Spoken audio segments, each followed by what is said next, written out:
So this week we're going to be talking about gravity, and we're going to be assuming a spherical cow in a vacuum. Now that's a physics joke that talks about how we oversimplify some of these ideas in order to make the math a little bit easier and a little bit more feasible. And sometimes the simplifications make things seem unrealistic, like a spherical cow. Now when we think about what we know about gravity, there's some things that we can probably deduce just by thinking about our firsthand experiences. Number one, gravity can act over a distance. So we know that, like, if I am in the space station, or if you look at the Earth and the Sun, or between the Earth and the Moon, we know that gravity can act over distances. So there's something in between that distance that communicates that information about gravity. We know that gravity is relatively weak. If I were to rub a balloon against my head and stick it to the wall, I can overcome gravity with that force. I can take tape and stick tape on the wall, and I have just defeated gravity. So gravity is a relatively weak force compared to something like electromagnetism. And the other thing we might be familiar with is the more mass, the greater the force of gravity that there is. So like something like Jupiter has more gravity than than the Earth or the Sun. Those are things that we might have thought about before when it comes to gravity. Now gravitational force, and this is Newton gravitation, can be calculated using this formula, where force is big G, which is the universal gravitational constant, 6.67 times 10 to the negative 11. That's big G. It's on your formula sheet. So big G times the masses of the objects multiplied together, divided by the distance between their centers squared. So that is one way to calculate gravitational force. Now this tells us some things. Number one, it tells us, so we have M1 and M2 there, that gravity exists between anything with mass.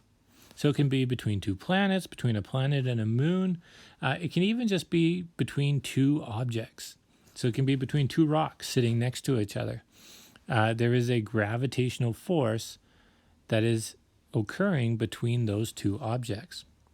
If you think about Newton's third law, that force is equal but opposite. Now, the reason why it's not noticeable sometimes is this big G. Big G is a really small number, 6.67 times 10 to the negative 11. Hence, gravitational force is very small, especially between things with very small masses.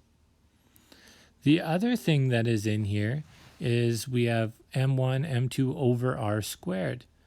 So we can have an infinite distance and still have a gravitational force. However, as the distance goes up, as R increases, the gravitational force goes down. And that should make sense as well. So let's look at some of these implications and some of these examples. Let's look at the force of gravity between Mr. Hintz and the Earth. So the force of gravity between Mr. Hintz and the Earth can be calculated with big G M, M1, M2 over R squared. Big G is 6.67 times 10 to the negative 11, as it appears in our data booklet, our data sheet. The mass of Mr. Hintz is 82 kilograms, and the mass of the Earth is 5.98 times 10 to the 24 kilograms. Now the other thing we've been times 10 to the 6 meters, and that's squared. So if you think about the Earth and Mr. Hintz, when we talk about R is the distance between their center of masses. So the distance between the center of the Earth and Mr. Hintz is pretty close to that. So 5.98 times 10 to the 24 times 82 times 6.67 times 10 to the negative 11 divided by the radius squared times 10 to the 6 squared is 806 newtons. So that's pretty noticeable. So the gravitational force between Mr. Hintz and the Earth is noticeable because the mass of the Earth is very, very, very large.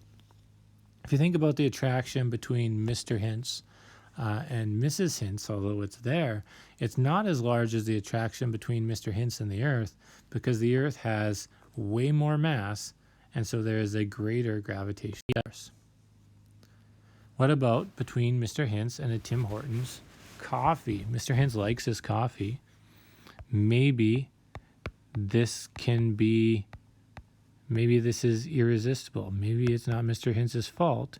Maybe it's the force of gravity that is causing that attraction to coffee. So we have 6.67 times 10 to the negative 11 times Mr. Hintz's mass, 82 kilograms, times the mass of a coffee, 0.567 kilograms. I guess divided by the distance between them. Let's say they're a meter apart. 1 meter squared is, so we have 6.67 times 10 to the negative 11 times 82 times 0.567 divided by 1, and I get 0.000000031 newtons. So even though Mr. Hintz is a lot closer to the cup of coffee, you'll notice that the force of gravity, although it is there, is much, much, much smaller than the force of gravity between Mr. Hintz of the Earth. So this is small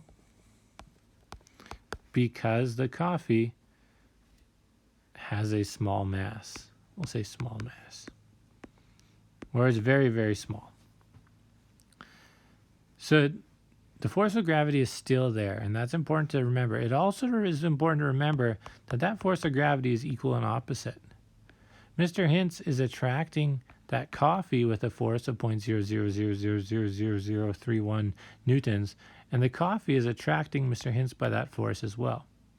Now, the thing that Mr. Hintz does notice is the attraction to the Earth, because that force is much, much greater. Now, here's one more. What about Mr. Hintz and Jupiter? I've heard about astrology, and sometimes astrology talks about how the different planets can affect you. Let's see the effect that Jupiter has on Mr. Hintz. So again, big G, M1, M2 over R squared. So now, big G, I'll just leave it as G. That's 6.67 times 10 to the minus 11. Mr. Hintz is 82 kilograms. And Jupiter is 1.9 times 10 to the 27 kilograms, so much larger than Mr. Hintz. And it is 6.3 times 10 to the 11 meters away. Remember, that's squared. So 6.67 times 10 to the negative 11 times 82. 82 times 1.9 times 10 to the 27. Divided by 6.3 times 10 to the 11 squared. The force of gravity between Mr. Hintz and Jupiter is 0.0000026 newtons. So probably not something that's very noticeable as well, but there is a force there. Now, this relationship between force and 1 over r squared is called an inverse square law. If we were to look at the force of gravity and distance and plot it on a graph, it would look like this. So as the distance goes up, the force of gravity decreases drastically because this is 1 over r squared. If we did ever want to straighten the line, and this is something we're sometimes asked to do in physics 30, but I could graph force of gravity as a function of 1 over r squared, and then I would have a nice straight line. If we think about this in slope-intercept form, I would have Fg is equal to big G m1 m2 1 over r squared. Here's my y, here's my x. My slope of that straight line would be big G m1 m2. So the force of gravity is small between Mr. Hintz and Jupiter because Jupiter, although it's very large, is very far away.